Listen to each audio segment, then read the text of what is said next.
So whatever comes into my mind. But this, back in the old days, that schedule up there wasn't a lot like my schedule. We were busy all day long. We were in the classroom with the students from the time we got there in the morning until we left in the evening. We even ate lunch with them.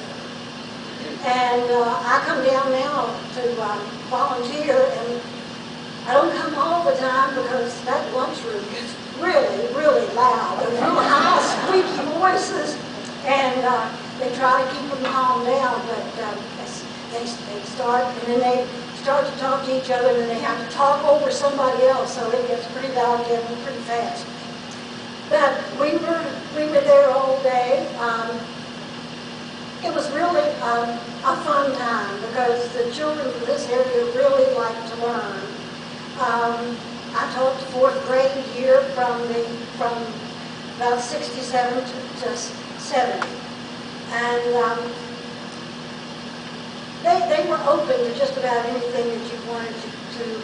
I mean, 4th graders doing poetry, you know, they liked that. I guess it was the poetry I picked up. Maybe it was a little bit beyond them. But do any of you know what the poem The Highwayman is about? It's about, we did that in 4th grade, but it was about a highwayman in England, a robber. And he was coming to the inn to see his sweetheart.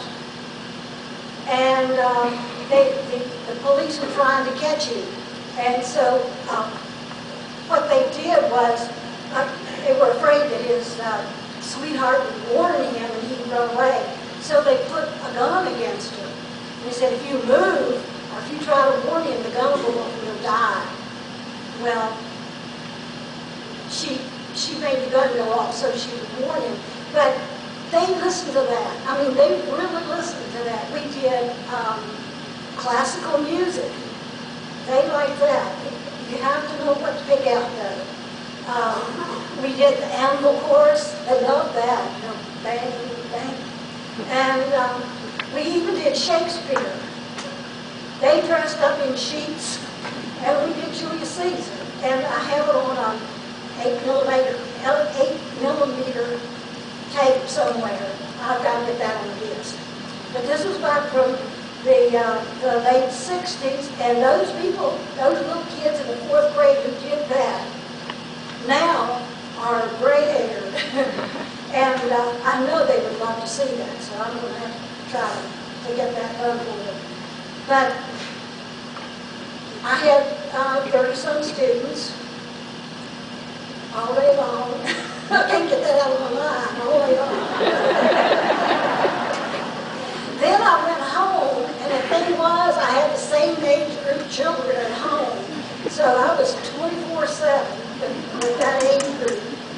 But now, well, my children came to school here. As a matter of fact, my second daughter was in my class, which was not really that good because I was so afraid that the other kids would think I was being partial to her that I just really was hard on her. And she remembers that to this day. She reminds me of it every now and then. But then I had grandchildren here. One of those, my granddaughter now, she's married and has 2 children, so and a stepdaughter. So I am now a great-grandmother. And if they lived in this area, they'd be back here too. But this has been a wonderful school. The kids come and they play. I mean, they work hard. They're interested. They are interested in learning. I come back now as a volunteer. I came back last year, and when spring came, I told Dr. Wanger I didn't know what I was going to do in the summer because I wouldn't be able to come down here. He said, well, you know, we're having summer school. So he jumped at the opportunity, and so I was here for summer school too. But the kids love the attention. And people say, oh, did you go down to the school to work? No, I come down here and play. That's what I do. I don't have any papers to grade. When I get ready to go home, I go home. And I had the best of both worlds there. I really enjoyed working with the children at this school and with the teachers. The teachers here at this school are just outstanding, I think. They really care about the children they teach. They're not here just to impart knowledge.